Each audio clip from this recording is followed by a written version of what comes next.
Hello, everyone. Welcome to Monday Live with Alan and Greg and our guest, Pat from Book Chat with Pat. Say hello to everyone in Hello. the chat room if there are people in the chat room. Let's see who's here. We got a few people. It says 4 people in the chat room. Let's see if they're not bots and they start talking in the chat room. So, how's everyone doing tonight? Doing well. Doing well. Great. All my notices are going off. Yeah, you could turn on your do not disturb. Silence, yeah. Yeah. Let's turn that down too. Yeah, I have a lot to talk about. Well, so anyone do anything exciting today other than book reading? Did I do anything exciting today? Anything exciting before we get into books? Not so exciting. A lot of reading. Went to the gym. Did my workout. Yep. That's that's how my day starts. I go to the gym every morning. Wow. Yep. That's excellent. Every morning, huh? 6 days a week. Oh, I love my daily. I could not survive without my daily walks. I'm just yeah. It's part of my routine now. Exactly. Yep. Yeah, I need to exercise much more. I did leave the house today. Like yesterday. Well, I left the house yesterday, but sometimes on weekends with like I like watching the NBA basketball playoffs and then college football, and then like I tell my friends in Ireland and Europe, we don't get mail on Sundays, so there's some days on the weekend I don't even leave my apartment. Wow. I'm stocked up on food. I'm watch, and then read at night or whatnot. But I did get out of the house today. Yeah. That's cool. I had a bit of fun today. What did you do? Oh. Well, my neighbors love to get together and play cards every Monday. They like to play this game named Samba, which I can't stand personally, but my wife likes to play. My wife was not working today, so one of our neighbors is a member at a winery out in Virginia, about an hour away, and she invited us all to her winery where they have like lodges and they're going to play cards and you can get some wine. So I joined them because I was the odd person out. So you need even number of players in the card game. So they all sat to play cards. I got a glass of wine and then I went walking around their winery, took a couple of videos, and found a willow tree next to a pond with an Adirondack chair underneath. What was that? I didn't catch the last part. And an Adirondack chair under a willow tree, and I brought my Kindle with me. So, now what kind of wine was it, Greg? I had a Chardonnay. Excellent. I probably would have had a Merlot. You could have. I mean, I'm not a huge wine drinker, so. It was fun though. I mean, her membership, and I guess she paid for like a club member, and they got like 6 free glasses of wine. So I got one of the free glasses of wine, and other people, I think you had to pay $5 for a glass of wine, so it was not expensive, but it's not bad at all. It wasn't bad. It was a pretty good. I mean, I'm not a big wine drinker, but I like that Chardonnay. I'm kind of wishing that I had a second one. You only had one? Jeez. All right, or it doesn't matter. Well, that's cool, Greg. Yeah, it was fun. Yeah, you gonna post the videos coming up then? It'll probably make some of that in my daily wrap up next week. All right, we'll get to see it. So let's say hello to Gareth. He Hi, says, Gareth. Elaine. Hey, big heart, Gareth. Hi, Renee. Oh, Ariane. Nice to see you. Gareth liked my movie related blog. We got Floss. Greg. Oh, Floss. Chili Library. Hey, got Floss. MJ. Hi, MJ. Hey, MJ. Hey, Are you enjoying that color Kobo? I'm a little jealous of her color Kobo, even though I don't have a Kobo, or I think I have an old Kobo account from 10 years ago with maybe 2 books on it. So. Oh, wow. Yeah, I want to know about the Kobo. I don't know anything about Kobo. It's like Kindle. It's just a different environment. Yeah. I'm gonna have to message you privately, Greg, and see if you'd be. I can talk you into selling me one of your old Kindles or something, because you got like a paper? Now you got the Kobo. You got like the big one and the. I do. I have my Paperwhite, which is my travel Kindle because it's small, Right. and then I have my Scribe, which is my at home, which is bigger. I'm waiting. I'm waiting for Amazon to see if they come out with a color one. Oh, I thought you had more. You only have 2? What happened was my wife was using my Kindle Oasis and the battery was dying. It's like it would die in one day. So I traded it in and got her a new one. Oh, cool. So you only have 2. I thought you had like 4 or 5. I don't know. I have another one, which honestly, if you want me to mail it to you, I'll mail it to you for free. I don't think it's going to work very well. It's old as the hills. Well, you know how big mine is, my Fire, and it works well. It doesn't hold a charge like you were saying. It will, if I don't plug it in every day, it will just peter out. Alan, what I'll do on that old Kindle, I'll wipe it and mail it to you. If it doesn't work, well, that's just a little bit of postage, Okay, I'll look forward to that. Cool. All right. All right. Ooh, Grape Jelly Library ordered one of those. Oh, you did, Floss? Nice. So look for her video. Yeah, see, I don't annotate, so I mentioned that Criminale got one too, and my comment was, "Is the color really useful for reading?" And he said, "No, it's just pretty." It's pretty, right? It looks pretty. It does look. It's just pretty. Oh, that's right. I did make a comment on MJ's video because I mentioned that Faulkner wanted and intended for The Sound and the Fury to be printed in color in that. Originally, yes. Italics. Wow. Yeah. Oh, Alan. Is that a misnomer? What? We need to think about that. Sound of the Fury, I think, is public domain. Oh. What about it?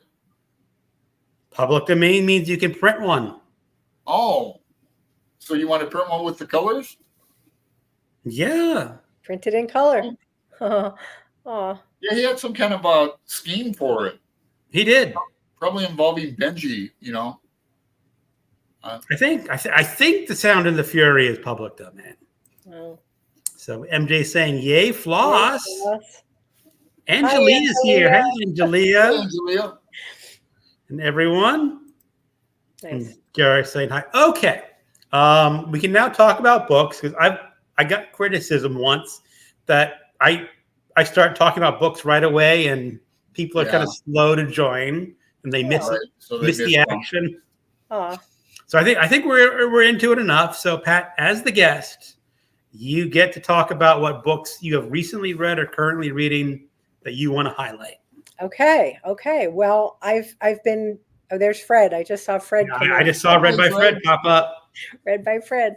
So I've been trying to participate in horror mayhem for my first time. I'm a scaredy cat. And, T. Kingfisher. Yes. So MJ had recommended A House with Good Bones, which I read, finished, and loved. Yay, MJ. Great recommendation.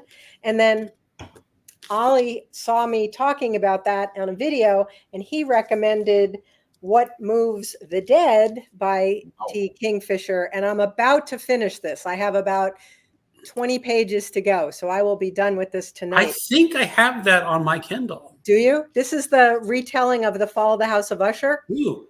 I might have a different book by the Kingfisher. But I have something. She's got a lot, but this is also incredible. So I'm now a fan. I want to read everything that T. Kingfisher has written. So that's excellent. That's my sort of venture into horror. And then I talked about last week, I guess, that I had finished James by Percival Everett, which was that's the best read of the year so far. And now I'm reading The Fraud by Zadie Smith. This is with my my real life book group. And it is historical fiction, but I think it's also talking about our and it's set in the 19th century, but I think it's talking about our current political situation too. Now I saw that book was a poster was in the window of Powell's yesterday. I was at Powell's. We Oh, also really? saw, I pointed out James was faced on a shelf, and I'm yet to read that yet. But I want to. I've read some personal Percival Everett decades ago. I can't remember what, but yeah. Well, he's got. Well, Bookish will tell you he's got like over 30 novels, I think. So he's just getting his due now, I think. Yeah. The book that really brought him to my attention was The Trees. Yes. Yeah. I have it on my Kindle. I have not gotten around to reading it yet, but it's there, waiting for an event that will be just perfect to read it for. Right. Exactly. So, and I interrupted you, Pat. Sorry. No, that's okay. So that's what I've read for horror so far, and then I've been dabbling a little in some short stories. I got this. But I interrupted you in the Sadie Smith book. Oh no! I was just showing that. You're gonna start it, or I have started it. Yeah, I'm about a quarter of the way into it, so I have to finish that by the first week of June. So I've yet to read anything by her. I'm kind of a shame to admit. Oh, it's okay. It's all right, but it's very good. It's good. So, and I've also been playing around a little bit with some short stories for horror. Okay.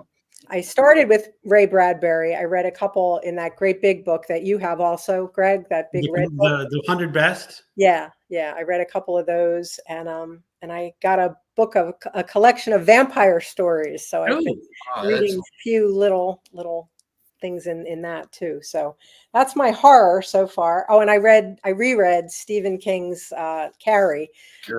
Yeah. Did a which video on that. Really disturbed me as reading it 50 years later.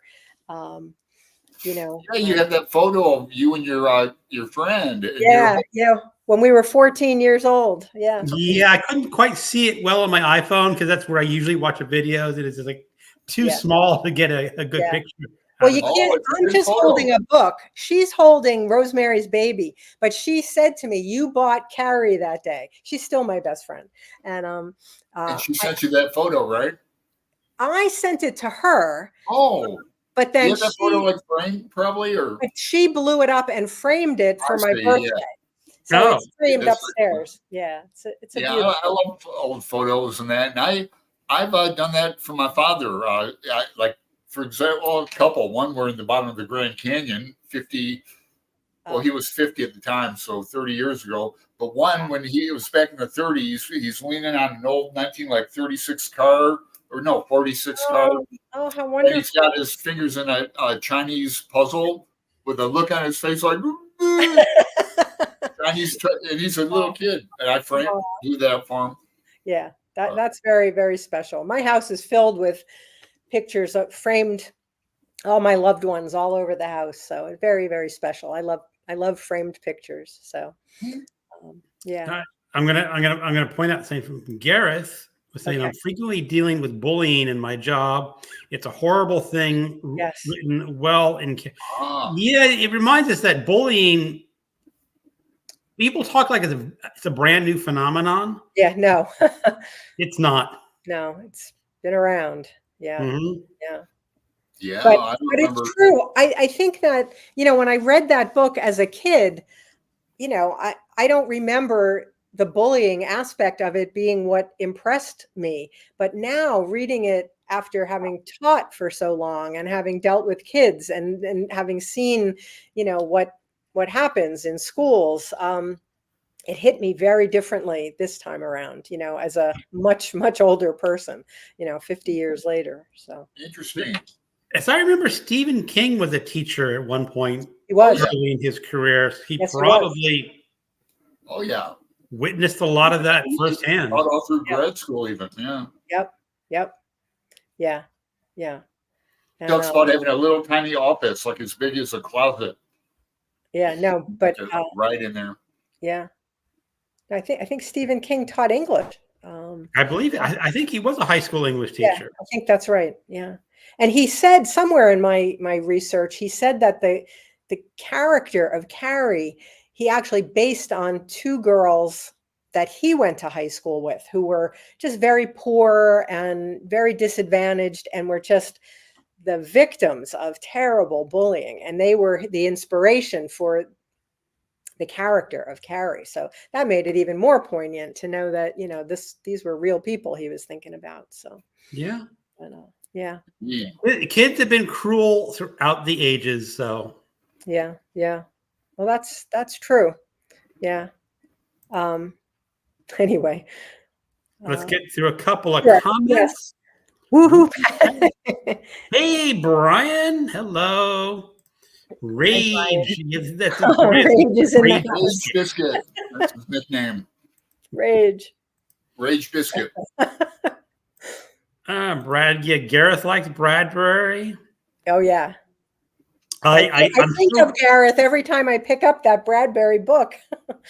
So yeah. I know I didn't read it for Horror Week, but I wanted to read the short story again. That was the basis for The Beast from 20,000 Fathoms.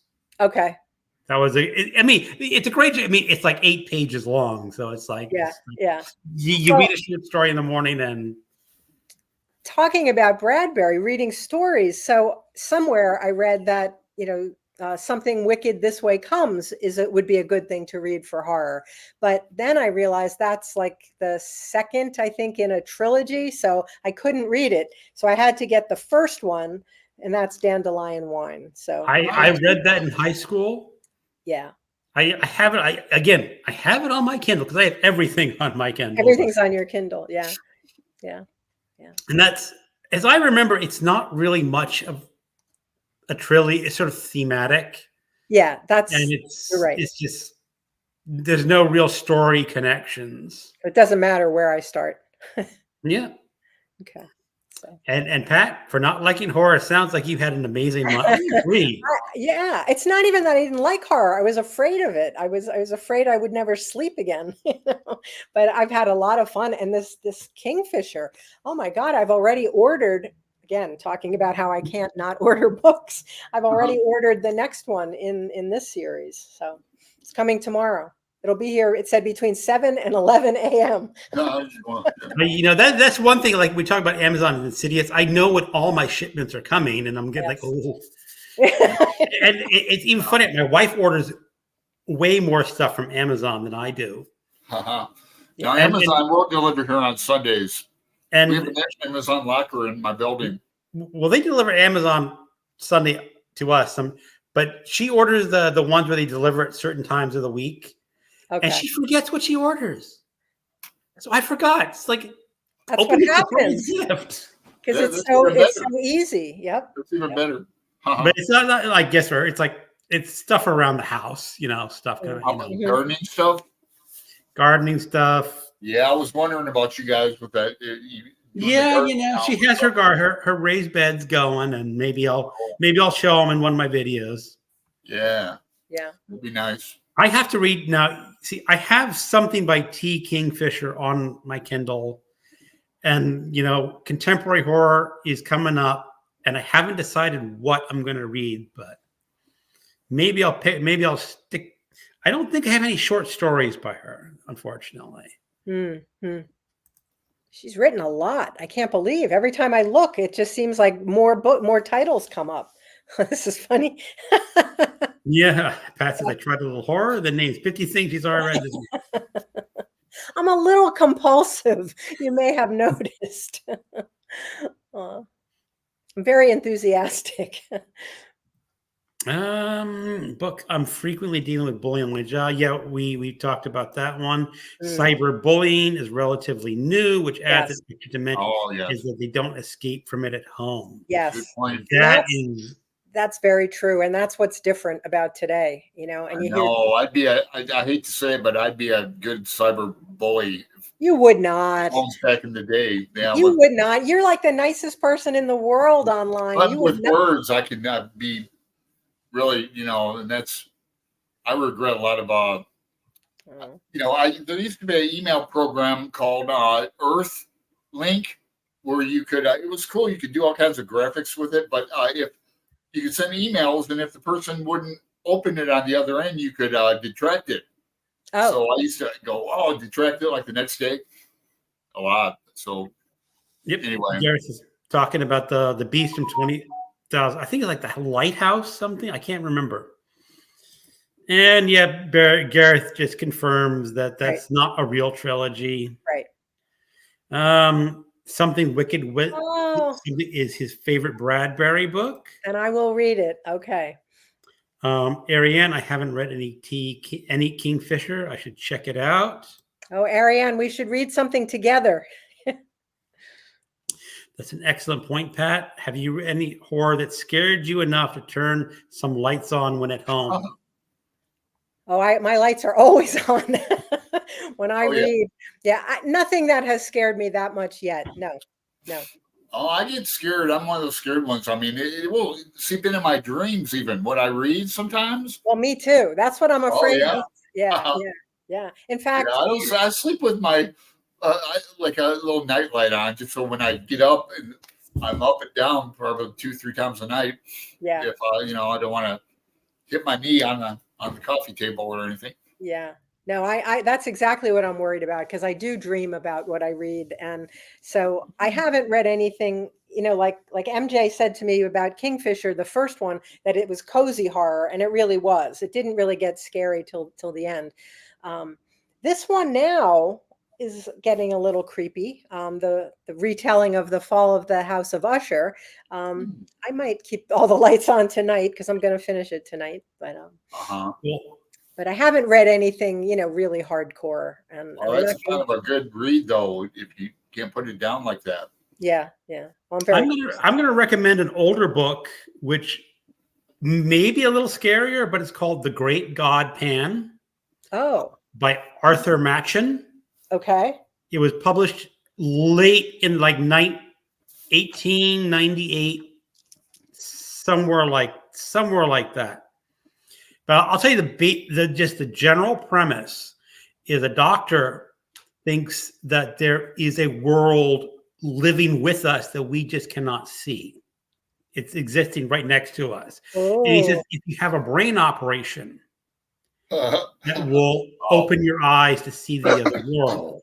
Oh, wow. And it's really kind of mad is that he does it to like a young girl. I thought you were going to say, like, if they give you a choice, would you have it? No, and he's experimenting, and the idea is that, and it's told like in a series of 5 vignettes to make one whole long, but it's the idea is like, she just saw the great god Pan and drove her completely insane. Oh my goodness! Oh! I got to write that down. it really, I mean, it's really kind of influenced like later authors like H.P. Lovecraft. Yeah. The idea that we are simultaneously existing with other worlds that we cannot see. Well, I like the Greek god Pan. He's half satyr, We know. House with Good Bones is a good place to start with Kingfisher. It was perfect. It was the perfect place. The Foghorn is the name of the Beast with 20,000 Phantoms. House with Good Bones. Pan is wonderful. The yellow wallpaper is excellent as well. Yes. I have the yellow wallpaper on my syllabus for this week for classic horror story. Yes, I read it as a freshman at university. I don't know, really, is it a horror story or? Well, it's about a woman who is kind of confined to her room. I know, it's about mental illness. Yeah, it's really about mental illness, but because in her insanity, she starts, seeing creatures on the wall, and that's why she tears all the wallpaper. So I'm gonna read. I mean, I remember really digging it when I was a freshman. Yeah, so yeah. I'm excited. It's realistic horror. I mean, a woman being confined and driven mad. Basically, she's in postpartum depression. Basically, Essentially, yeah. So that's we'll get to that when I get to my books. So Alan, in just a second, let's get to the comments, and then you can tell us what you've been reading. Or Pat, are you done? Sure. Great God Pan was a great novella. Arthur Machen did a really great job creating suspense. Everyone likes it. And it is public domain. I mean, it's obviously 1898, so it's public domain. Yeah. Yep. Little yellow wallpaper is really good. Enjoyed that once it's read. Okay, Alan, you're up. Well, first off, Greg, I have some gifts for you. A couple gifts. They're like a couple years late. I should have got them for your like opening of your breezeway and your what do you call it, balcony, like to open the door. I got you 2 door stops, one big one and a smaller door stop. Oh my! So I'll send them up. No, I'm going to give them away. Found them yesterday. Actually, a friend gave them to me. Bought them for like 50 cents. Not even $1, 50 cents. So, so I've been reading. I have some poetry to talk to Pat about, but I might do that later. Then, like brushing up on the Ulysses, you know. Oh, yeah. I'm reading the most dangerous book again. Really making notes. I'll do a video on that in probably a day or two. You know, it's about the.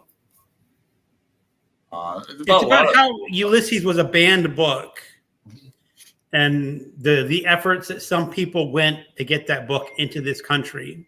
Yeah, especially like 2 or 4 women, especially, and then it's ironic that all the obscenities they were afraid about women reading it or being offended by it, especially. But go ahead, Greg, continue, please. No. You're talking about the books you'd read. Well, yeah, I got to quit interrupting people because you were giving a great outline of it. Oh, okay. No, but I'm done. I read that book like 4 years ago, so it's a little foggy in the brain. Yeah, it's good, and it's made me think about other things like I mentioned. Not to get too much into it, but Harriet Weaver Shaw, and then other women who published Ulysses in serial format with in London, the Egoist, even before Shakespeare and Company in Paris. But yeah, I mean, talk about a banned book, the ultimate banned book, really. Wasn't available in America till 1933. Smuggled in. Right. They call it, they had it, Ulysses was lined up like rows of dynamite in Paris, getting ready to ship over here. Wow. That's fascinating. And you two would have gotten an illegal copy of it. I absolutely, if I'd been back then, I absolutely would have been one of those people smuggling it in. Buying 2 books and putting the wrong cover on it, and phone book cover or something. Remember phone books? Yeah. Wow. Yeah, I read that when it came out, and I put a note up about it on Greg's Ulysses Discord. Yeah. For anybody who wants to read that. Brian has a comment about the most dangerous book. He does. Brian says the most dangerous book, The Battle for James Joyce's Ulysses, is a very good on the subject of the ban of the book and the efforts to get it published and printed. Right. Yes, when I say that nonfiction can be riveting, it really can be good. The way the author told that story, it was a very good story about getting that book published. Mm-hmm. And then I'm still trying to chip away at the last, Gene Wolfe series, Last Earth of the New Sun. I want to get this done before our friend Tom at LA Books, Tommaso, appears on the show next week, I think, right? I think he's next. But, no. Yeah, he actually sent me this book, but I've read the first 4 and bought them myself, first 4, but and they're behind me. That's why I keep going like that. Okay. And am I forgetting anything? You want me to say the poetry? Because Pat's been doing like poetry like every day, and I have some questions and some things to talk about. But let's say some poetry for a little bit later in the show, and we'll talk about some poetry. Why don't you go, Greg? I will. I'm just getting through the comments. So Lee. Okay, yeah, we do comments first. I'm here. Sorry, it's been hard. I'm sorry to hear, Lee, that you've been having some trouble. I know. We've Voxered back, and I know there's some health issues. And if there's anything you can do, like us sending you books or cards or whatever, you just let us know and we'll do what we can to help. Yeah, I've got 2 copies of Shadowram. and then poetry, I got 2 copies of some John Berryman, which I have not seen Pat do yet. But continue, Greg. So we got Constance Campbell. Hello. Hey, Constance. Gareth's going to read the yellow wallpaper as well. So here's a question from Fred Pat. What has been your favorite book read this year? James, without a doubt. Percival Everett. Nothing has been close to that. Wow, I really must get on that. That has blown me away. Just such an important book. Has so much to say. Not the most fun book that I've read. The most fun that I've had is this T. Kingfisher, but I'm having a blast. But I think James is just this. If this book doesn't win every big award next year, I'm gonna have words with somebody. You know, it's a very important book. Well, how much it is on Thrift Books? Well, what I'm doing is I'm going to plan to reread Adventures of Huckleberry Finn this year for banned books. Yeah, and I am fairly certain that James is going to be on the BookTube prize list next year. Yeah, it will. I mean, it'll almost certainly make it to the first round. Yeah, and it'll probably make it through subsequent rounds. I imagine so. Yeah. I'm probably going to read it then. James is $22 on Thrift Books. Yikes. Yeah, that's not so cheap. It's a very small book too. It's pretty thin. It's not a not a great big. I'll buy it. I should have checked on how much it was at Powell's yesterday, but I'm a big fan of Huckleberry Finn. I don't know if you know, but yes, it's from a favorite American novel. I've got a couple copies of it up there. An old Norton Critical edition that I really like. It's an old one. Nice. Yep. Yeah. Now, for people who like Huckleberry Finn, there's another novel I'm always going to suggest. It's called Finn by John Clinch.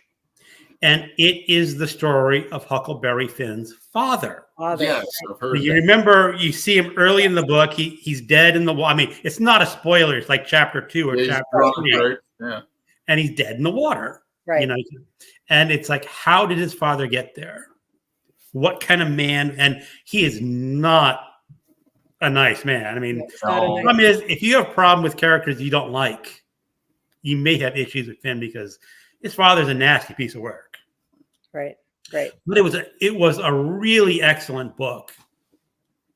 I remember I went to the book signing with the author, and I asked him a question about, oh God, I forgot what it was now. He says, I don't know. What's your take on that? So there's a lot of ambiguity about some motivations for his father. So that's really what can make a really good book. It's like, if you were to do like a live show, you could discuss this and like what's really behind his father. Right. Okay. I'm trying to get to my books. I'm trying to catch up with the comments. Good luck, Lee. Alan is the king of multiple copies. MC 1964. Books will make everyone feel better. Yes. Oh, yes. All the good booktubers are here. Hi, hey, James. Hi, James. Hey, James. I'm saying hi. Everyone's saying hi to each other. I'm just skipping over those real quick. But there's James. Yay for that, James, too. James, the novel. Here's James, but thank you, James. Oh, she was talking about James, the novel. Okay, not James, the booktuber. Quinn, weird to join when everyone's talking about how great I am. Right. Well, maybe you have a great channel too, and we're talking about how great it is. Share one of the funniest books. Oh. Sure. Wait, yes. What's the funniest book? Yes. Absolutely share it. I keep asking James to be on the show. We have to. We do. Get him on the show, Greg. The band James have recently been in the news too. It's called The Last Resort Library by Irving Finkel, who is the head of a British museum, I think is what she's saying. Huh. With a library for rejected manuscripts. Oh. Okay. God, Sounds fun. Find some of my stuff in there. I've had short stories rejected in my youth. Yeah. The wallpaper my bathroom with it. How is that band around? It's like from the 80s. Has anyone asked Pat what her favorite cookie biscuit is? Well, Brad, you just asked what her favorite cookie biscuit is. Wait, isn't that the other show? It is the other show. We're borrowing from their success. Okay. Well, I really like these Tate's chocolate chip cookies. They come in like a bag, and there's like 2 sections of I don't know, maybe 7 cookies in each little row, and they're just really, really well. Actually, Tate's makes all kinds, but I like their chocolate chip, and I like their ginger cookie and their lemon. Are they crispy or soft? They're crispy. That's the kind I like. Okay, yeah. Continue. See, I like chewy cookies. No, You like chewy. Okay. I guess that's the big war between cookies. It's like, for computers, your Windows or your Apple. Right. For cookies, it's crunchy or chewy. Yep. Oh, I see. Yeah. Yeah, these are crunchy. Peanut butter too. Really crunchy. Yep. All right. Okay. All right. So let's talk about dry British humor. Those are good cookies. Yeah, it's them. Sit down, and then hi, Pat. Hey, Bad. Hi, Bad. Here. Okay. Yes. Let me talk a little bit about what I've been reading. For an audiobook, I've picked up for Classic Horror Week a book written in the 70s called Let's Go Play at the Adams. Ooh. It's actually a very notorious book about how brutal and vicious it is. Oh. It is a story of she's like 20 or 21. He's been hired to be a babysitter for like 2 weeks because the parents are going off on a European vacation. Uh-huh. And the kids, with some neighbor kids, kidnap her and tie her up. Oh, yes. Yeah. Okay. And the kids are saying, we're going to get in real trouble when the parents get back. Unless we can blame them. I won't get too much, but they're talking about. Oh. And I have heard someone read pieces from the last chapter, and it's just amazingly, because the problem is these are just kids, really. Yeah. The youngest one is like 10, and just how they lose all sense of right and wrong. Oh, wow. And there's a little bit of the Lord of the Flies in there. That's what I was thinking. Yeah. When you have no sense of supervision, you can do whatever you want, but knowing what you're doing is wrong, and have no ability to stop. Right. Because each person individually might stop, but you don't want to stop because you don't think the other person wants to stop. Right. Right. Ugh. And then I've been having fun with this. This is collected from a New York review book. It's called The Rim of Morning. This is an author from the 30s who wrote cosmic horror stories. He's only written these 2 novels. Okay. They're a little quaint because they're written in 1930. Mm-hmm. And essentially it's a murder mystery, but there's something else going on. Now, I have read a lot of horror, so I kind of know what's going on. Right. There's a little chapter. He wrote a sentence about something he finds that, if this character did that, that means this happened to this character. Right. And I have not proven my theory correct yet, but all the pieces are lining up. Got it. And the problem is when you read this, you actually kind of like to line up the pieces in your head and seeing, have you got it correct or not? I'll find out sometime tomorrow if I'm correct, but I'm been having a blast with that. I've been reading a few short stories from this big Kindle anthology of all these public domain short stories, which is great. Which has I'm going to read The Yellow Wallpaper. We've already mentioned that. I've read The Thing in the Cellar by David Kelly. Did I mention that one on this? I might not. It's a really fun story about this old farmhouse, which was built on top of an older cellar. So the cellar is way larger than the house should be. and this little boy thinks there's something in the cellar. And the parents say, no, there's nothing in the cellar. Eventually, as the boy gets older, taking the doctor, my boy is terrified of the cellar. What do we do? Oh, no. And the doctor says, what you want to do is lock him in the kitchen with the cellar door open and get over his fear. Oh no. We'll just leave it at that. Oh no. Oh. All right. I'm going to dream about that one tonight. Another one is about a man, he's in London, who he has a street encounter who says he has the head of Medusa. He said it was given to him by Perseus himself in a dice game. And he goes like, yeah, you're not that old. And the guy says, well, there are things in this world that you don't understand. So he goes to visit this place where supposedly the head of Medusa is kept. Oh my. Oh. They don't make stories like that. It was a fun. Yeah. Let's get some comment. One last thing I'm going to mention that I'm reading that I want to hold up. These are always a blast. These are tales. Oh, yes. Yeah. These are the old time comics. Yep. Horror comics, and some of the stories. I mean, there was a time in the 50s when they said comics were corrupting children's minds. Yeah. But actually, they're very moral. Story. If you're a bad person, you're going to get your comeuppance in these things. Yep. You don't survive being a bad person in these terror tales because something will get you. Yeah. Oh, that looks like fun. They are. This is I've read two other ones. I mean, they're silly, but yeah.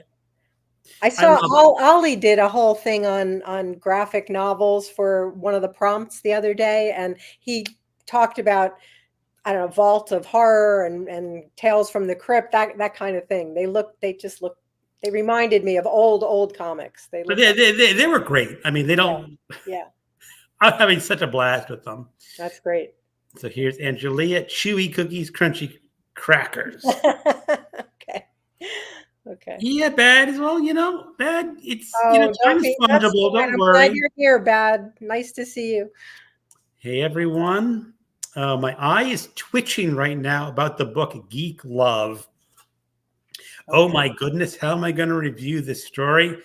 It's something for sure. I don't think, Bad, you've gotten far enough into the book to really understand just how twisted this book is. Oh no.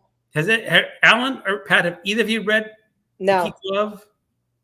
Can't hear Alan. I can't hear Alan either. Oh, your microphone is off. Shit, I turn it off periodically when I'm sniffling or making noise, but there we go. I feel like I've already read Greek Love, and I haven't. I know so much about it. Oh wow. Pat, you were doing so well. This horror wasn't answering me. Go ahead with the comments. I'm sorry, but I've enjoyed your reviews. You did so good on the review of Carrie. Yeah. Thank you. Yeah. Thank you, Gareth. I'm glad someone likes my short story series. I love your short story series too. I just want Joyce's The Dead to move up from last place. Well, I was wondering if if you're going to read any Raymond Carver. Not this round. Huh? Not this round? No, I picked out my 20 stories. He's like way up there in my opinion on short story writers. I mean, American. I know I said before, I picked out the 20 stories I remember the best from university or later in life, picking out what I really like and just pick them to reread them again. And I don't remember one single Raymond Carver story. I'm sure I read one when I was in university, but it didn't stick with me. Yeah, I don't think I really read him in. Trying to think who really. I didn't read him till like grad school, I'm sure. So he's not really or he wasn't anthologized very much when we were coming out. I know the name. He probably was on a syllabus. It just.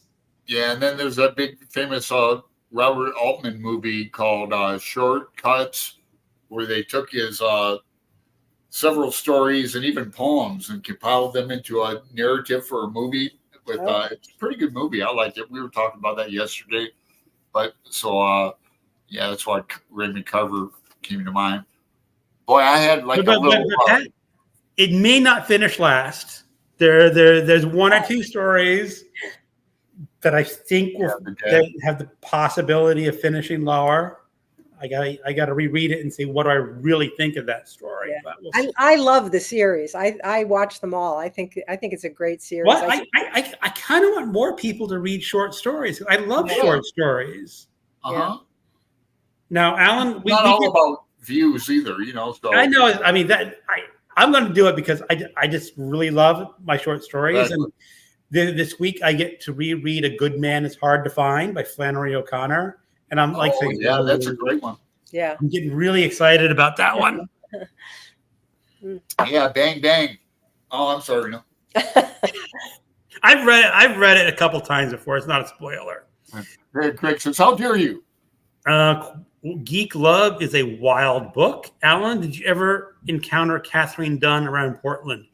I think she was dead by the time you moved to Portland. I've been here for going on 14 years now.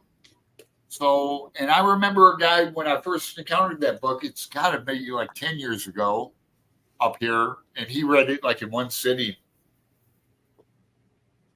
But I remember, you know, it's a pink cover with black letters on it. I can picture the cover even, right? Or yellow letters. Geek Love? It's yeah.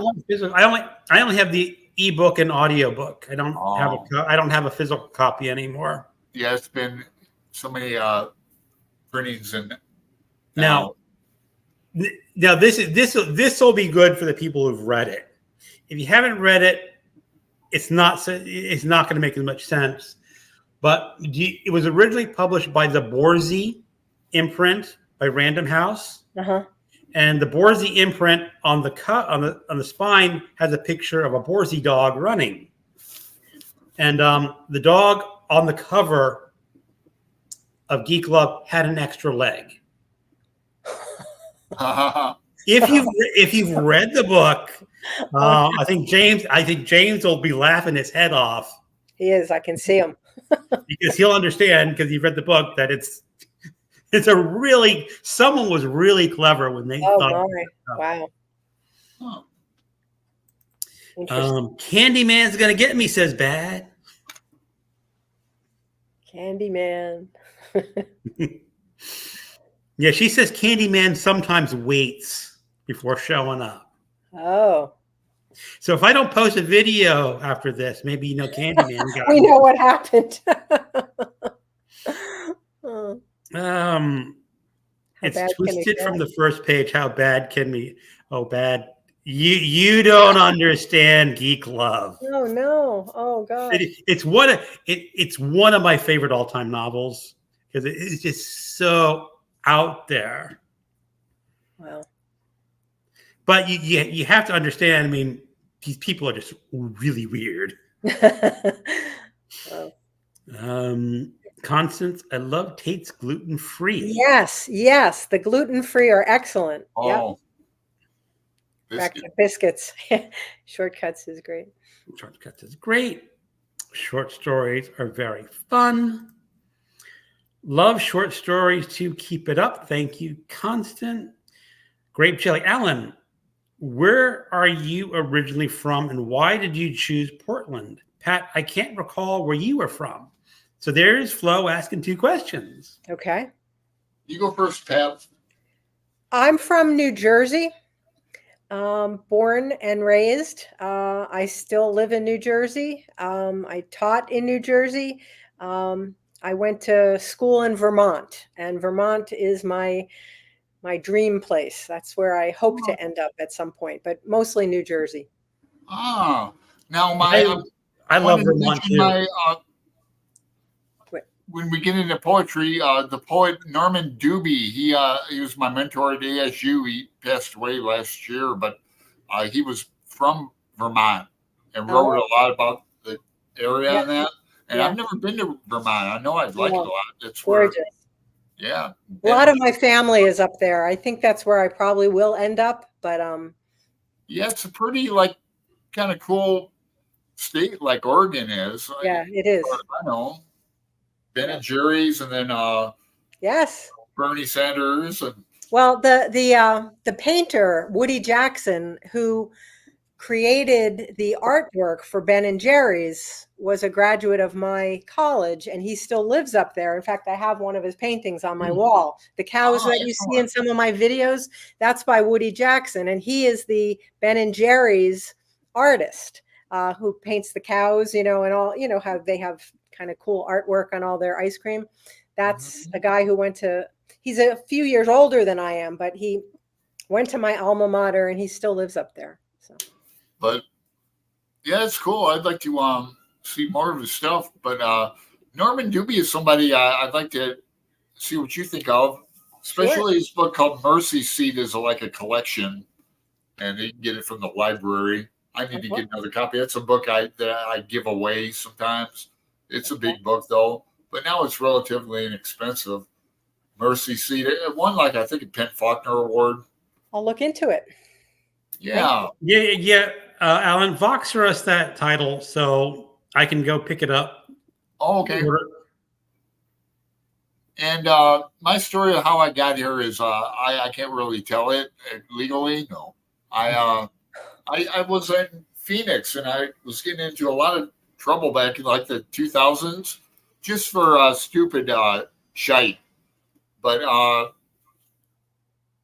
so I heard somebody rave about Portland, and they give away free tacos on the streets and all kinds of weird stuff like that, and I was looking for a change. I liked San Diego, so I made my way up here basically with $500 in my pocket and homeless and 2 suitcases.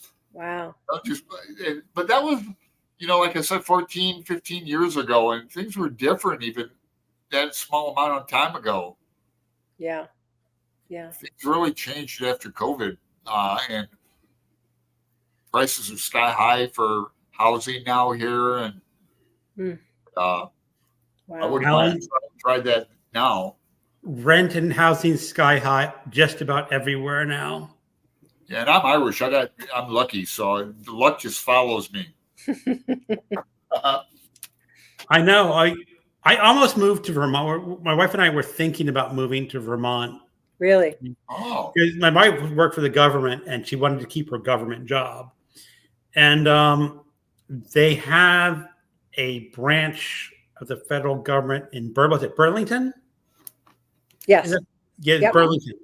I mean, the capital is Montpelier, but there's a lot in Burlington. I think it was Burlington that we went to. And she was thinking of trying to get a job and a transfer. And we sort of drove up there. And oh, you did? Wow. I've been there a couple. Are you glad you chose Virginia? No. No, you would have preferred Vermont? Well, when we were living in Washington outside Seattle, we were thinking about moving. I was knocking for Chicago. Right. Yeah. I wanted to move to Chicago, and we visited my wife's cousin who has a condo in Chicago. We couldn't afford that. He's like one of those people who have more money than he knows what to do with. Yeah. And he had a double condo in Chicago, and he got it because originally there were 2 condos, and this condo had a gay guy, this condo had a gay guy, and they sort of got together, and then they said, "Oh, we're just going to knock out the wall between our condos." So when they moved and sold, he bought 2 condos, and he has to pay. Huh? He has to pay 2 condo fees. Oh wow! Oh. He's the kind of guy who's like, okay. No problem. Just pay the money, but his condo was overlooking Lincoln Park.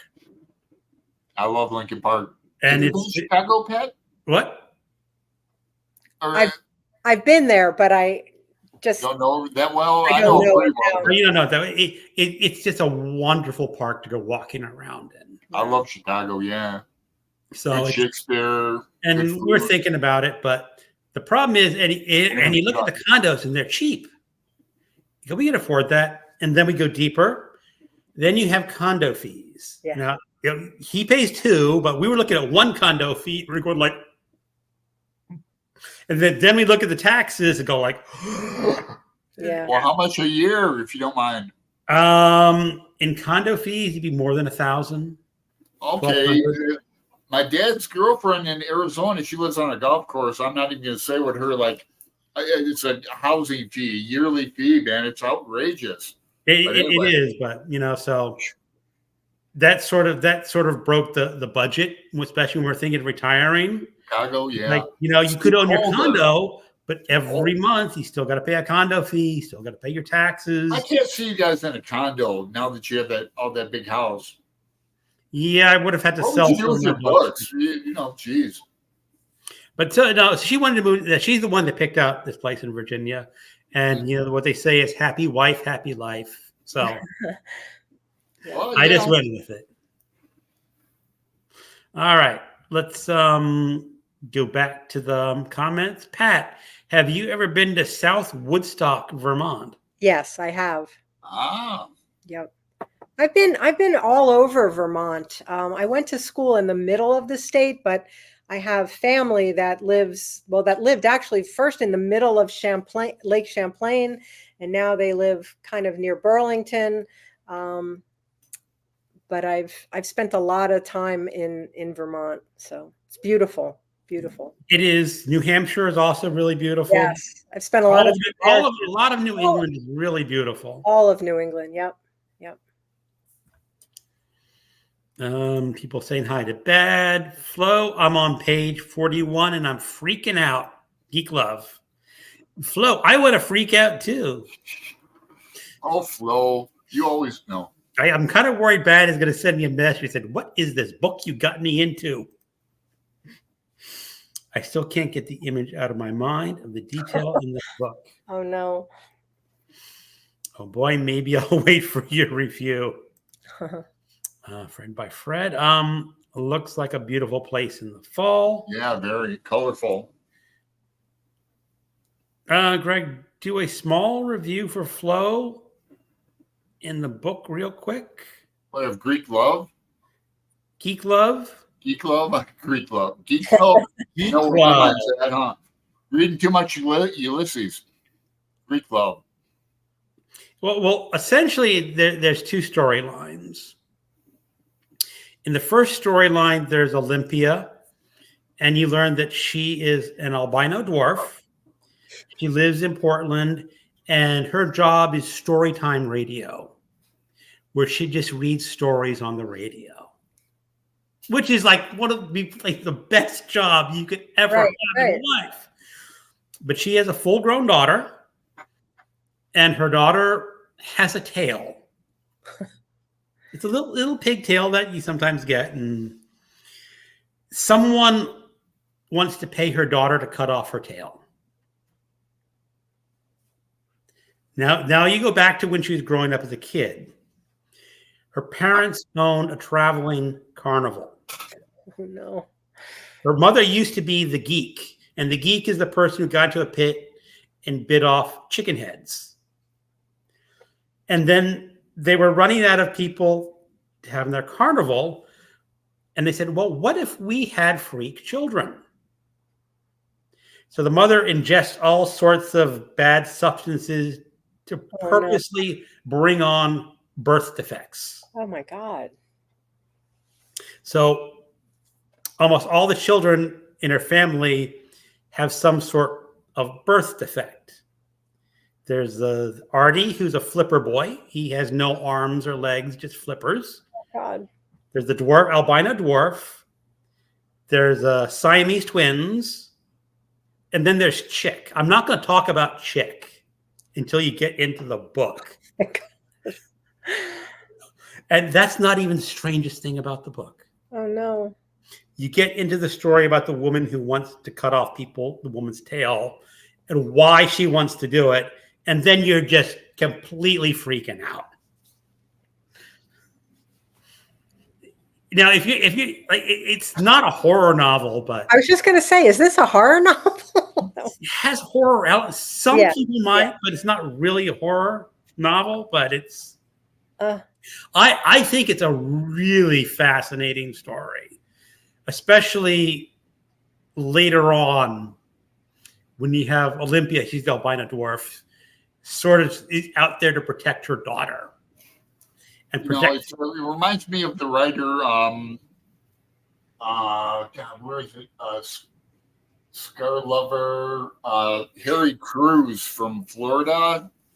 He writes a lot about geeks and carnival people and things like that. But he's a great writer. Southern Grit. I love. Are you talking about Harry Crews? Yeah, I like him a lot. Oh, okay. All right. So we'll leave it at that for people who want to try Geek Love. Greek Love, not Greek Love.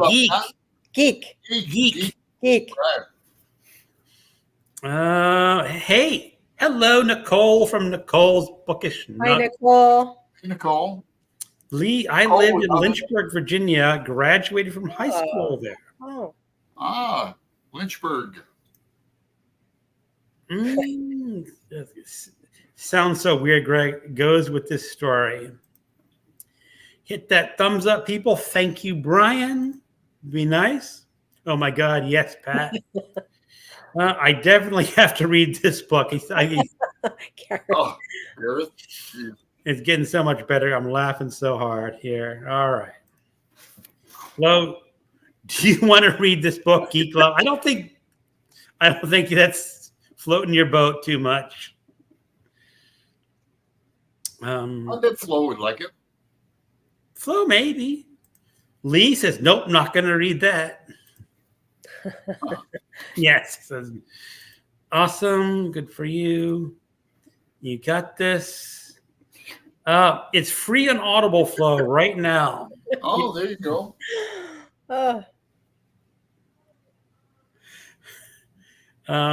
Please, Flo, keep me posted. And Brian says, I haven't heard people repeat that since I was in middle school. Geek, I know. Brian. All right. Brian's not a geek. I was a geek. No. Definitely. But not the kind of geek they're talking about. Yeah, no. The geek they're talking about was an older geek type that has morphed into this my nebbishy nerd type. Yeah, right. Brian and I, Buddy read Scar Lover. Again, I liked it more than he did, but I tried to get him to like Harry Crews. Another good geek Harry Crews book is called Celebrity, about a woman who falls in love with a guy who has a stub for an arm at a retirement trailer complex. It's a trip. So what is your favorite Harry Crews, Alan? My favorite? Yeah. Probably Scar Lover. I've read it like 2-3 times. It's just cathartic for me. Makes me laugh and cry, and some weird characters in there. Jamaican guy with scars on his back from his girlfriend, Linga. Not Linda, Linga. It's just crazy. The guy who does pull-ups all the time, this old guy, can do handstands, and he falls down the stairs. And you probably like it better than Greg did, or Brian did. Maybe so. I think. Let's see here, because it's traditional to grab books off shelves. Yeah, a lot of Harry Crews is good. I met him when I almost went to grad school in Gainesville, University of Florida. Oh, yeah. The time where Paget Powell was down there, Donald Justice was there. Mm-hmm. Yeah.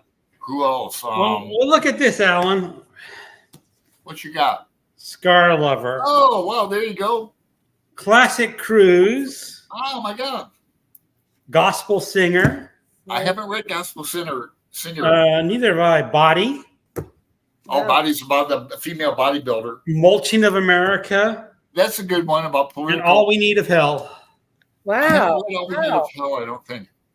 Got the complete works. I read it for Garbagus 2 years ago. It was okay. It didn't float my boat too hard. I think Gospel Singers is his first one, isn't it? It was. Yeah, okay. I'll read that with you. Maybe you will. We got a lot of books to read. You know what's curious? What he said, how he learned to write, is he said he took a Graham Greene novel. I thought it was it Greene or Hemingway? Greene? I thought it was Graham Greene. He said he just looked at the page and rewrote the novel, just typed it out, learning like how you do your sentences, how you do your paragraphs. Wow. I have no idea how well that would work in real life. I guess it worked for him. Yeah, I like his writing a lot. He's real old school and down to earth. And I met him, and then we would correspond. I would send him copies of his books, and he'd inscribe them, not just autograph them. He'd inscribe them really weird, like no matter what, take it to the hoop, and stuff like that. And he sounds like a character. He'd go on the talk show circuit, like Dennis Miller, back when Arsenio Hall had a talk show, and Dennis Miller, and yeah, you know. Yeah. All right. Has the tattoo on his arm saying, it's a quote from my E. Cummings about, how do you like me now, my blue-eyed boy? Something like that. All right. I want to get to a couple comments. Oh, yeah, go ahead. Let's see. Where did we leave off? People saying hi to each other. And then she says, it's free. Please, Flo, keep me. We got this, haven't? Yeah. So here we go. We did. Scarred Level was pretty good. It was very memorable. Geek Love sounds like AHS Freak Show turned up to 11.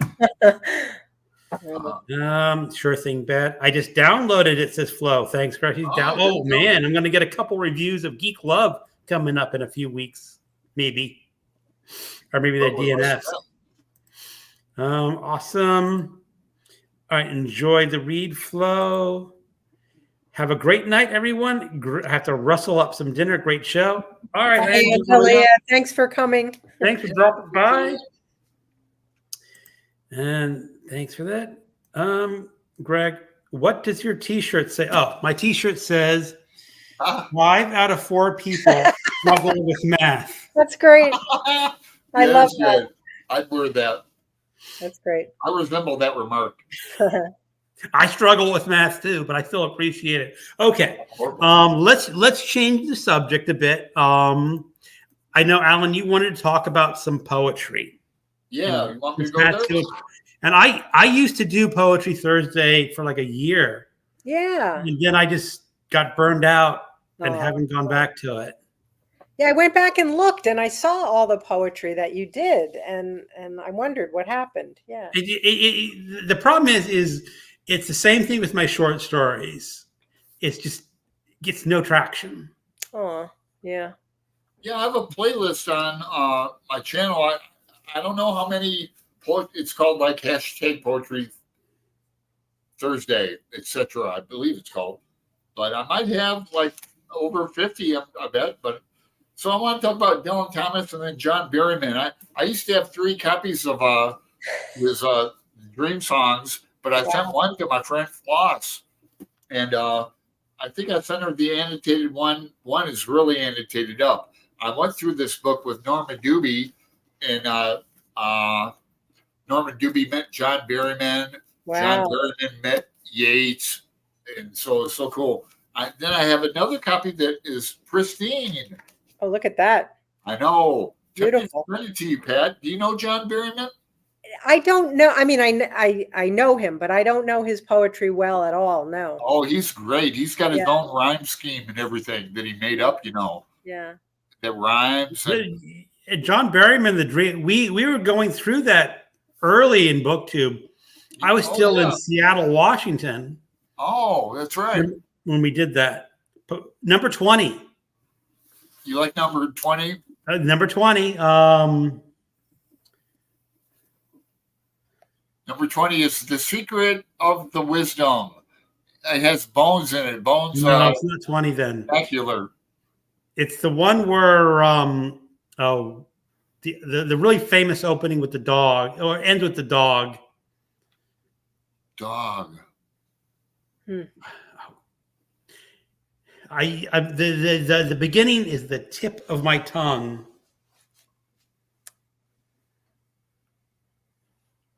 There's a pelican of lies in it. No, it's like the dog runs to the mountain and it ends with the word wag. Oh yeah, that's number 14. I've got Number 14. it. Yeah, it's Achilles. Confess you're bored means you have no inner resources. That one? No, you inner your resources. Yeah. Yeah, that's it's taken itself and its tail considerably away into mountains or sea or sky, leaving behind me, wag. Number 14 is about his mother. Ever to confess you're bored means you have no inner resources. I have I like to put bookmarks and strange things in books whenever I have a ticket from Amtrak when I took it from Klamath Falls, Oregon, back up to Portland, June 3rd, 2013. It's a very good year. So then have you done any Dylan Thomas, Pat? I did. Oh, yes. I've done Dylan Thomas. Sure. Oh yeah, I'm sure you've read, but have you done him on your series, Pat? I did. I haven't done a Poetry Thursday on him yet, but I did do a short of Dylan Thomas. Yes. What poem? I read "Do Not Go Gentle." That's the one I did. Well, everyone does "Do Not Go Gentle." I had to do something I could fit in the length of a short. So yeah, I love this Dylan. But I would like to do an episode on him at some point. I'd like to have you read "The Force That Through the Green Fuse Drives the Flower." Yeah. Love that. Drives my green age. Yeah. I did like if I ever I've read poetry aloud. Like someday it started in in school for like a reading class or something. I always read that poem. I should know it by heart by now, but I just like it. That's beautiful. It turns mine to wax. When I was teaching, I ran a literary magazine for kids, and they submitted their writing, their short stories and their poetry. And then we would host coffee houses throughout the year. Nice. And kids would get up and read their own stuff. And nice. Just really cultivated that over the years. It was, it's one of the things I'm most proud of in my in my work, that I helped kids to create. And then they made a beautiful art and literary magazine at the end of the year. But that's cool. Yeah, very cool. I mean, reading your work aloud is that's an art in itself. It is. I mean, the thing is, it's sometimes really hard to read poetry. It is. I mean, I must have made about 50 some odd poetry, and sometimes I read it and it falls flat. And sometimes you really get into the rhythm. Yep.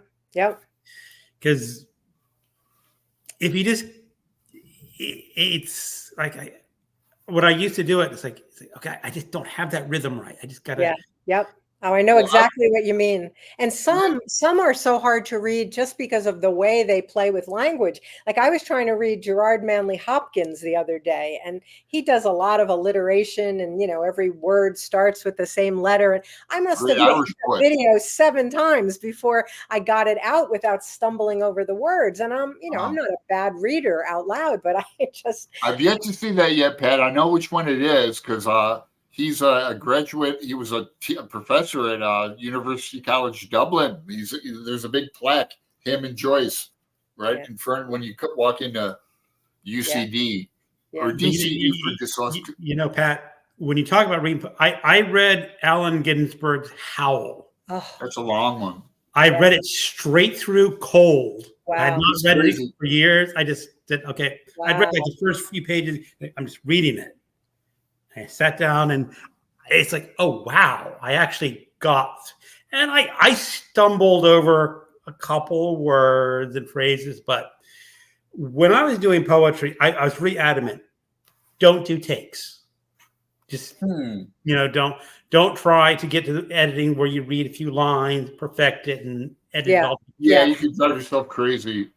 Right. You could. It just absolutely batshit. You know, we're lucky enough to have there's on YouTube now of Dylan Thomas reading, but I remember back in the day I'd have to get it from the library record albums, actually of him reading. So that you can get him reading that the force that drives the green fuse, drives the flower, drives my green age, and get his exact how he wanted it. Yep. No. Yeah, so I'd like to hear you do that one, Pat. Okay. All right. I will do it. I don't know if I'll do it in a short, but I'll do it. I'll you have to mention me in there and say, oh, I will. It will be dedicated to you. I need all the help I can Speaking get. of poetry, I bought a book of Gareth's poetry. Gareth is a poet. Voices of the Night? No, I bought Gareth. Gareth, was it Voices of the City or is it Voices of No, it's not that one. Okay. Gareth is he's still in the chat. Gareth, is it Verb? Wait. I want to read his book about. I can get it. It's across the room. Well, go get it. We're not. We have no. We have no rules here. Okay, no rules. I want to read Gareth's book about rock stars in outer space. Are you? Who's reading that now? I think Jim. I think was it David David Olive. I think were the ones reading that one. Yeah, I mean that's right. I'm sure that's left my butt off on that. I heard it's pretty good. Permanent verb. Permanent. I was saying something verb. Permanent verb. It's a nice cover. It's a beautiful cover. His daughter did the cover. His daughter designed the cover. Yes. Oh, yes. Very nice. Yep. Beautiful. Beautiful. Cover art by Jessica, his daughter. Yep. Beautiful book. Beautiful book. There's my plug for Gareth. I wonder how much. There he is. Yes. I wonder how much change she gets. I don't know. Maybe Gareth can tell us. And Pat, one thing you do, which I did myself, is like some people would talk about the poem they just read and lots of explanations. Hold on for a second. And honestly, when I was doing poetry, I just like to read the poem. Yeah. I just got on the camera, just read it, turned off the video. Yep. And instead of going through all my feelings, because really, if you read a poem, you want people to react to it on their own terms. Right, right. How many views did Hal get, Greg? I kind of interrupted you there too because I know the story. But did okay. I mean, my poetry video rarely got more than 100 views. Yeah, that's pretty good. That's part of the reason why it's so disheartening. It's like these are good poems, but no one really wants to watch them. And they're usually not very long. They're usually like 3 minutes the most. Yeah. Yeah, I find that too. My Thursday episodes, I mean, there are people who always watch them. I have loyal followers, but they don't get nearly the views that my other videos do. But the shorts that I'm doing every day, because that's just a minute, they get lots of views. But, I don't know whether people, I think they just come up on people's screens. I don't know. But I know. Now you've got me tempted to do another, start up the poetry, see if I can get that kick-started again. I encourage you. Yes, you do, Alan. Yeah, I know. Greg, too. I encourage you both. Yeah. Well, Alan, why don't you do? I mean, why don't you bring back poetry? I mean, Poetry Thursday is kind of dead, I think. Well, I'll do a John Berryman. I'm gonna do John Berryman this Thursday. I think I'm gonna read my favorite. Well, Steve Donahue said the other night that he's doing Poetry Thursday now, and he said he's copying me, but I actually was copying him. I mean, he did it first. Steve Donahue has started doing it, and he said he's doing it because he's copying me, but that's not true. I'm copying him, but he has started doing it again. I mean, he does a lot of videos every day, but he always does a poetry one on Thursday now. He must be teasing you or something, huh? He is, but I thought it was funny. It is funny. Okay. Aaron Facer does Poetry Thursday too. Yes, he does. He used to do a lot. I have not seen one recently. Or does David Novak do Poetry Thursday? He does poetry every day. Every day, yeah. Well, not every day, but a lot. Yeah, There's a gentleman named Alan. Yeah. Anyway. Yep. So let's get back to some comments. Pat, who would love to discuss poetry over tea with? Who would you love to discuss poetry over tea with? And who would you pick for the discussion? Any poetry writers? I mean, I don't I think know. she's asking, Pat, who would you love to discuss poetry with over tea? And who would you pick for the discussion? Well, I would love to discuss poetry with anybody who would talk about it with Besides me, that is, Yes, like Alan, and Greg, and Gareth, and all my. I think she means somebody famous, Somebody famous. I mean, I think I said that in one of my videos that I'd like to hang out with Mary Oliver for a day, but I don't know if she'd want to hang out with me. Maybe a little while. We could go for a little walk. I mean, if I'm thinking of poets that I love, that I would love to have tea with, Mary Oliver would certainly be one. In the contemporary world, well, she's passed, but she's a contemporary poet. Billy Collins, I love. I was going to say Billy Collins too. Yeah. I love him, and he's still around. I mean, I've brought kids to see him read. Yeah. Ada Limon, I think, who is still our poet laureate. I would love to sit down with her. I don't know her. Yeah, I'm going to do something with her works. I got the chance to meet a poet laureate of Washington. She just passed on the laureateship, but her name's Rena Priest. God, I almost said Rita Dove, but I was going to say Rita Dove died. Yeah. I know. Yeah. Rena Priest, she's real good. She's indigenous, really, though, a good writer. She toured America and even went to Japan, on the laureateship and everything. And then AI, she taught at ASU for a while, a little bit. AI, the poet, I think she's passed too. She's a Black. I mean, one of my favorite poets in the 20th and 20th century, I would say, is Adrienne Rich. She's passed on, but I went to see her when I was a very young teacher. I don't think I ever took kids to see her. She was already very frail on her way out, but she's one that I love. I have always loved her. But then I have like old, poets from, long ago that I love too. I love the Romantic poets. John Keats and Wordsworth. Yep. Shelley. So we got Rage Against the Dying of the Light. Yes, Brian. Rage, yeah. That was good. Sweet Gareth, I've been working a lot lately, but would love to tune into that. And let me get up to our comments here. Thanks, Floss. More coffee. One of the meanest comments I ever got was a person yelling at me for ruining a Seamus Heaney poem in my reading of it. That makes me so sad. I would never, ever yell at you, Brian. No, like I said before, it's really hard to read poetry well. It is. Who's yelling at Brian? I don't know who it was. Was it a teacher? Yelling at Brian. Brian, was it a teacher? Is he still here? He might be. Constance Campbell. I saw Ginsberg reading once. It was thrilling. Wow. Oh my God! Wow. When I reread Howell for banned books, I had his reading of the poem, and I was reading along with it. And oh wow, cool! I mean, you really get that chant going when he was reading. It's like it really is a chant. The poem should be chant. I mean, when I read it, it wasn't a chant, but it really should be like that. Wow, that's awesome, though. It is. You're lucky, Constance. That must have been amazing. Yeah. I like his poem about meeting Walt Whitman in the supermarket. Oh, Gareth's book, yes. Gareth's book. Indeed.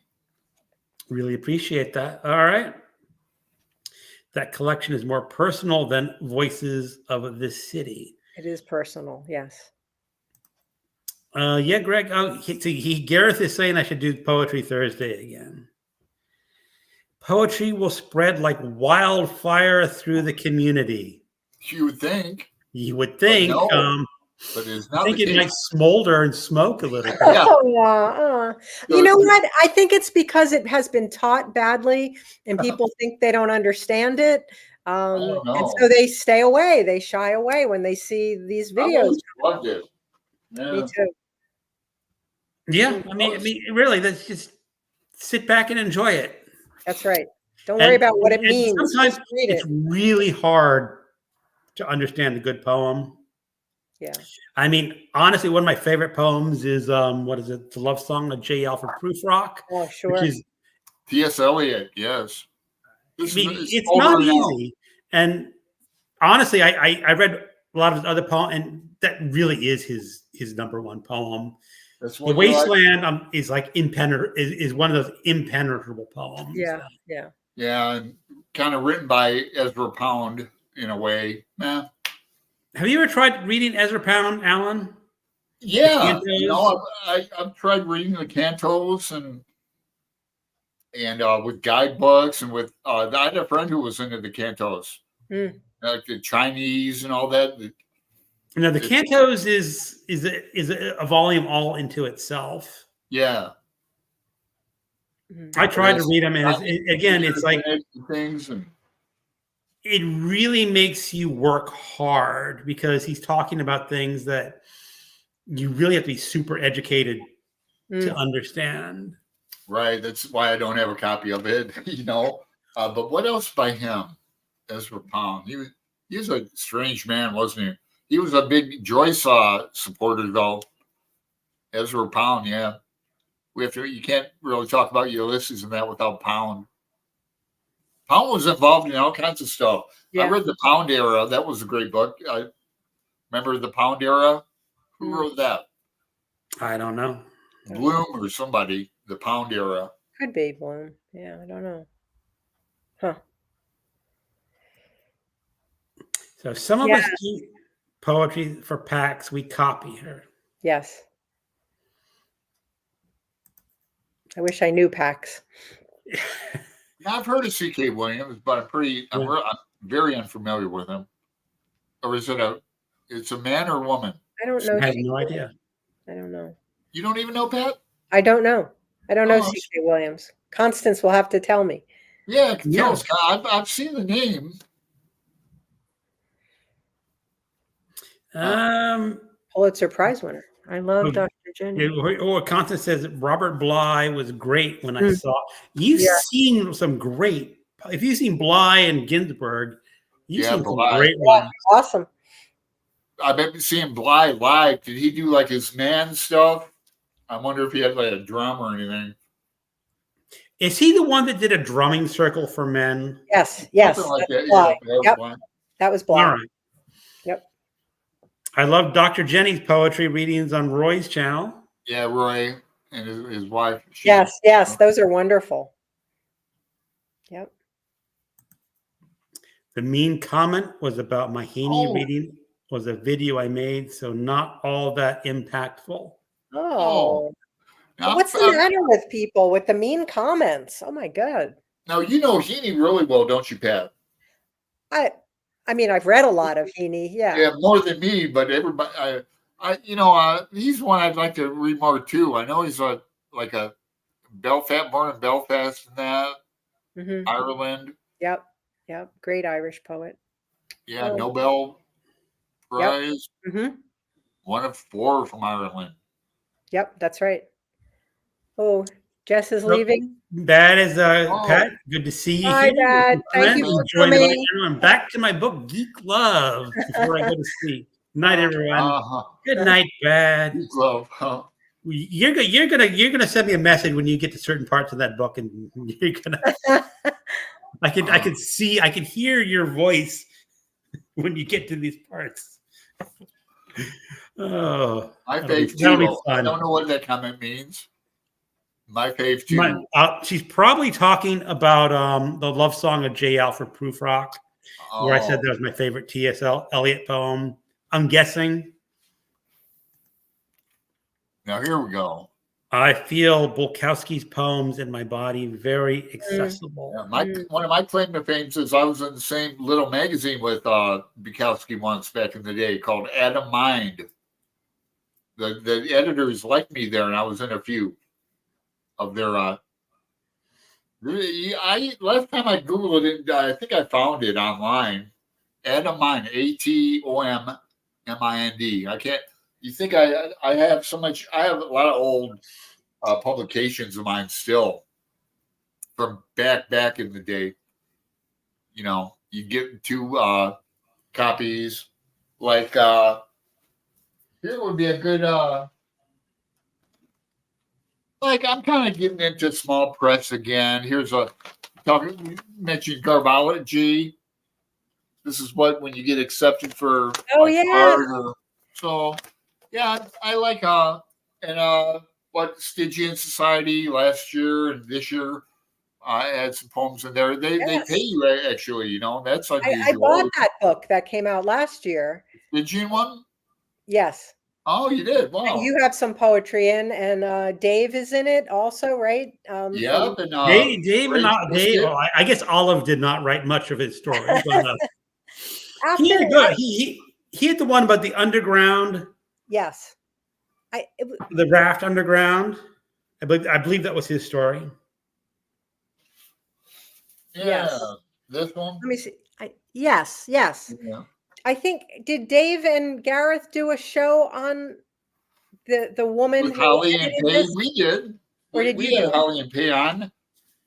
I saw somebody's show and I ordered and I got the book after that. But, yeah, we had Holly and Pay on. I wish we that wasn't my best show, but I'm trying to look up Dave's story. But continue. Brian has a short story, watercolor about yes. reminds me of Hemingway kind of. Dave has The Oarsman. Was his story. That was the one underground. There, it's like I think it's like it used to be a subway or something, and now they're rowing underground. Yes. I read it like last year, so I'm surprised I even remember that much. Yeah, Margaret Pernard is in here. Yes, it was on Gareth was it wasn't that long ago because she stayed with Dave for a bit. Right. Yeah, I thought they did a good job with this one. So C.G. Awesome. Williams is a man. Okay. Oh, I don't. No drums or talking stick. But his outfit was wonderfully awful. Why? Yeah. Oh, yeah. Here's Bad saying she's gonna she'll send me a message when she gets to the really weird part. Chart. Constance Bulkowski was a big part of my 20s. Yeah, we call him Buck. B-U-K. Buck. Alan should read one of his poems. All of his poems. Oh, you want to hear a poem? Here go. Yeah, Holly was a guest on our show because she stayed with Dave for a bit. Right. Oh man, I missed that. Shoot. Yeah, she visited Brian too.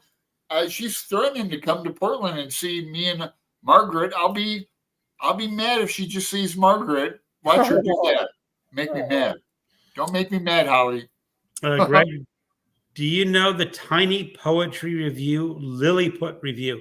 No, I don't know that one. I am going to look that one up, though, because I believe in synchronicity. I wonder what that's about. Okay, I don't have a pen. Alan, write that down and send me a Voxer to look up Lilliput Review and see what I can find on the net or whatever for it. Yeah, talking about pals again, I did look at that section that you looked at before. I know you like it's a few old stands with paperback covers, and but I had to get going. But Powell's has a small press section. But I'll look up Lilliput Review online first and check them out, see what's up. They might have online submissions. Alan, is Powell's like a gigantic store? I mean, I've always seen them online, but I don't know what the actual store is like. Yeah. Is it huge? Greg is it like can talk about Powell's. Powell's is a city block. Okay. Literally, there's a building that covers a whole city block. Yeah. It's 5 stories. Wow. And it's just packed full of books. I mean, every room has a color, like the red room, the blue room, the gold room. Wow. Has a coffee shop. Nice. It You is. I can mean, smell your whenever bugs I there. used to go there, it's like you can't look at everything. It's just there's just too much there. And Wow. after 2 hours, I've rarely gotten out from certain sections that I like, and there are other areas that I never got to explore. Wow. Wow. Yeah, I never rush people there, but Well, yeah, hello. I'm gonna say hi. Oh, well, kitty time. Oh, oh my gosh. This is little Tibby. oh, that's a new one, isn't it? Yeah, she's still our kitten. She's beautiful. Tibby, Look at that what's it? face. Tibby. Tibby. We did not name her. Oh, she's Oh, gorgeous. she's cool. Okay. Oh, Okay. You complain.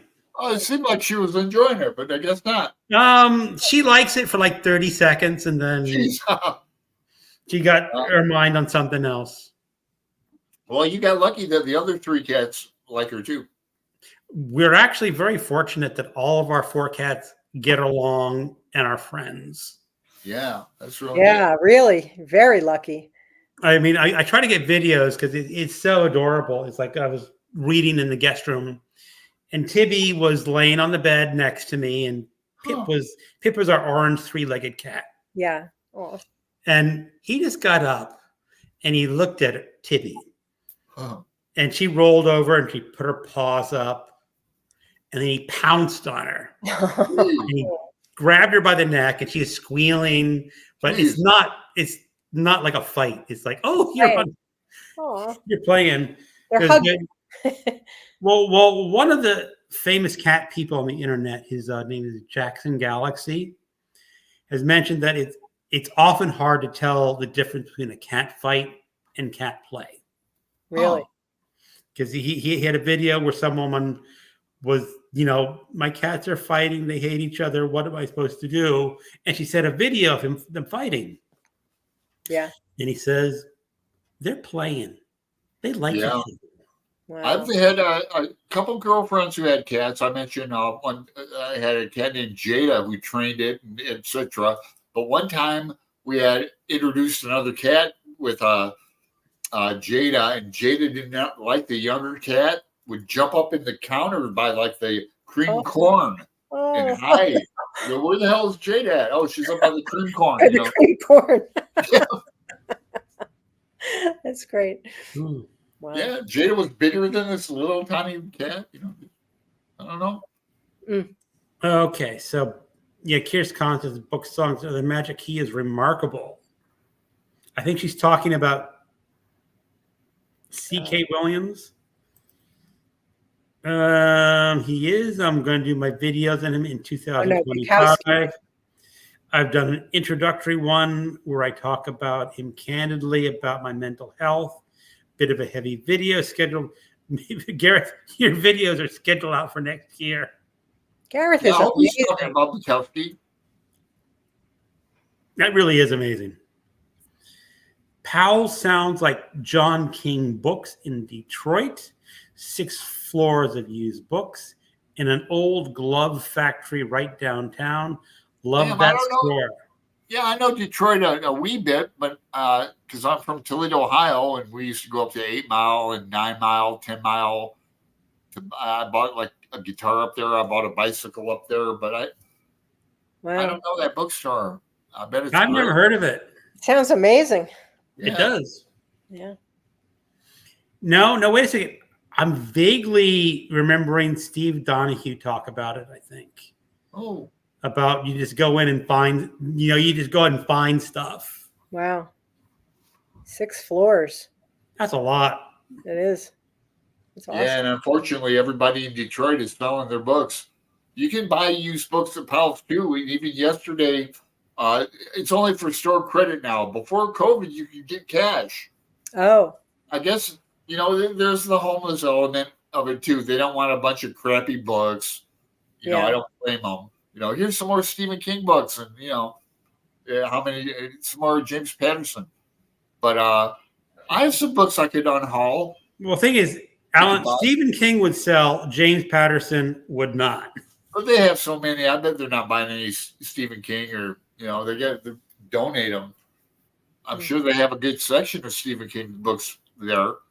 I mean, it's probably divided into hardcover and paperback, I'm sure.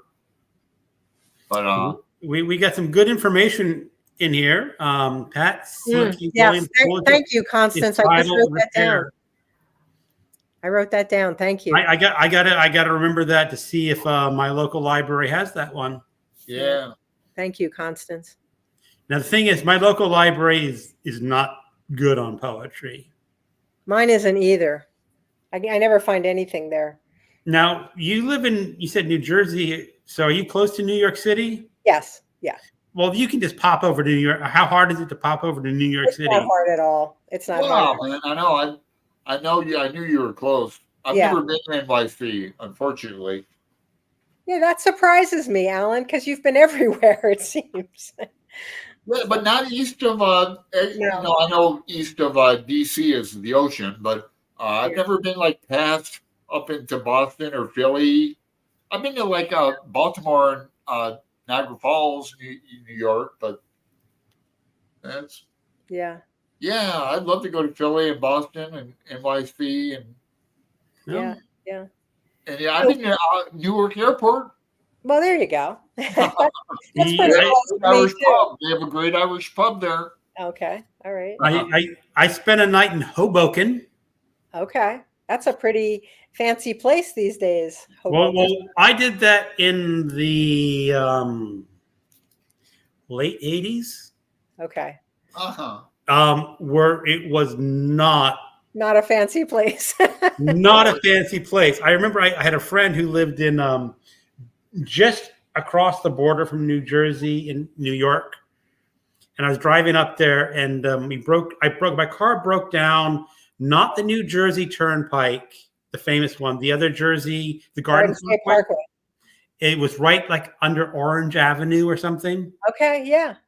Oh. And I was told at that time that I was very lucky that I did not get out of my car and go to the neighborhoods. Yeah. Because the tow truck driver says they would not have been really happy with me going in there. Yeah. What about Atlantic City? I'd love to go there. That's pretty far south of me. Oh. I mean, I have been there, and they used to have the teacher. Yeah, the teachers' convention is there every year, a 4-day convention.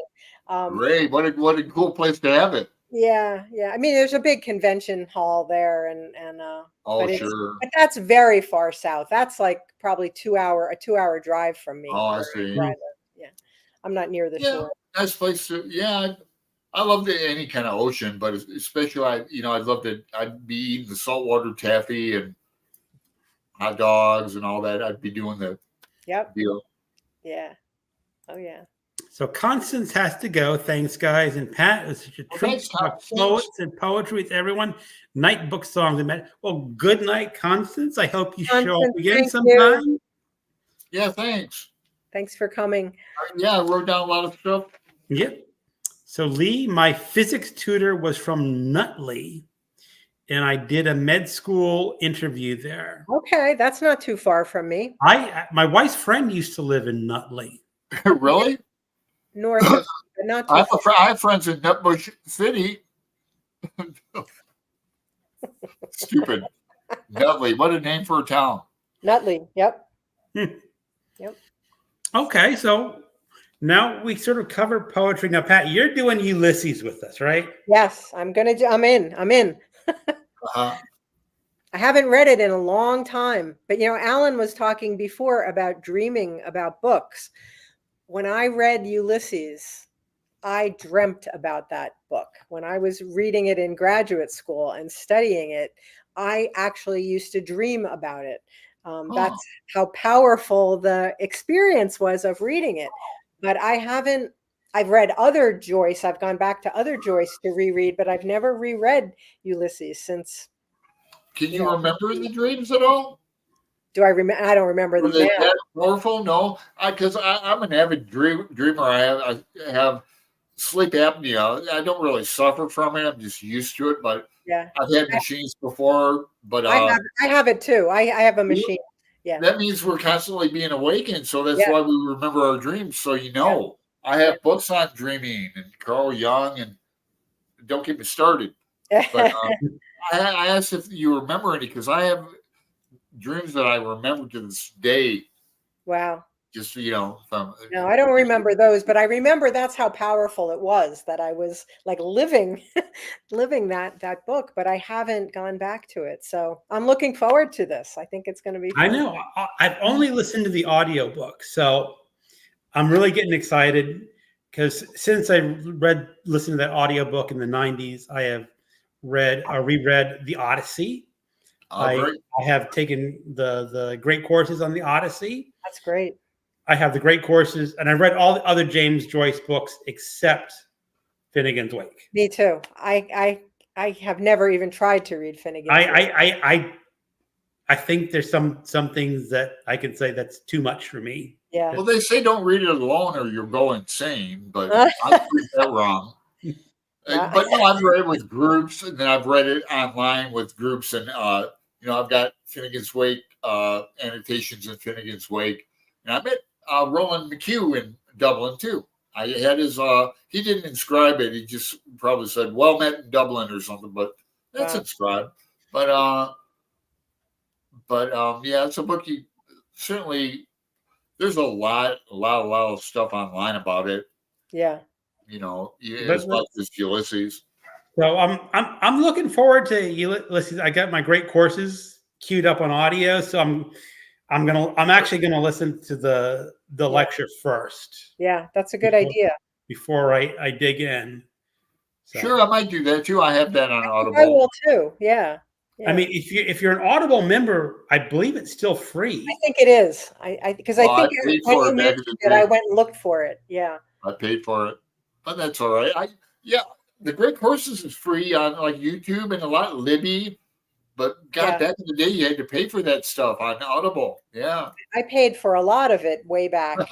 I was with the Great Courses when they only had cassette tapes. Oh wow! Wow. My wife bought me it was my birthday, I think. She just bought me like 3 courses. It's like wow. Yeah, I've been hooked ever since. I remember the clubs like Mystic Fire was like a spiritual cassette tape club.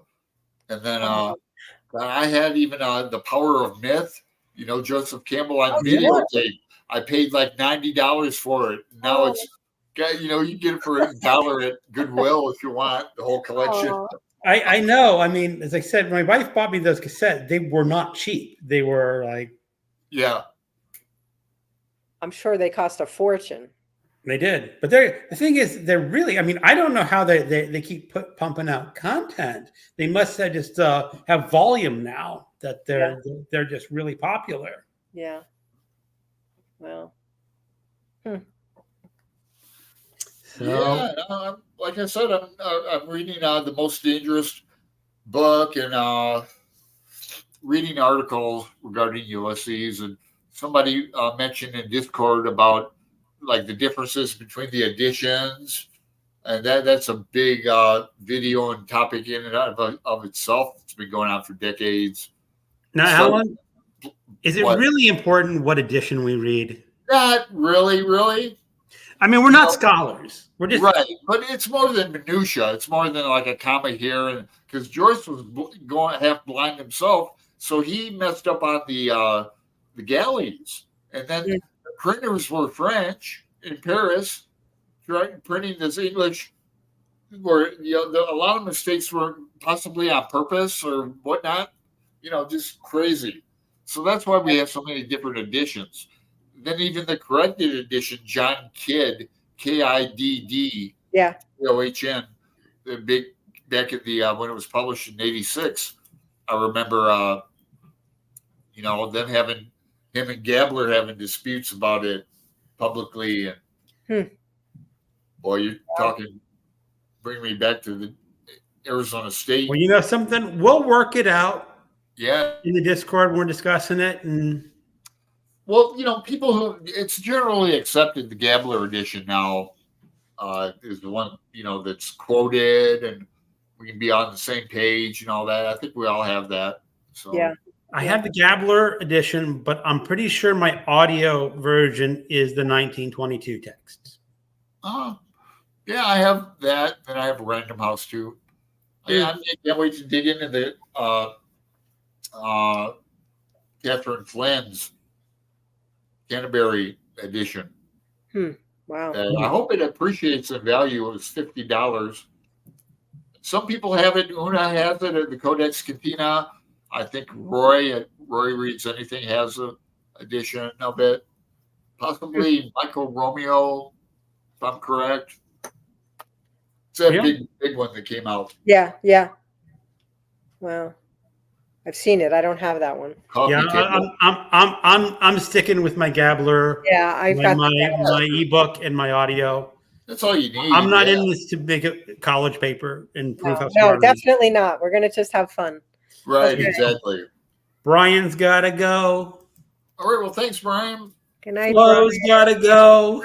Floss, okay, Floss. Gareth's gotta go. I think we're hitting a trend here.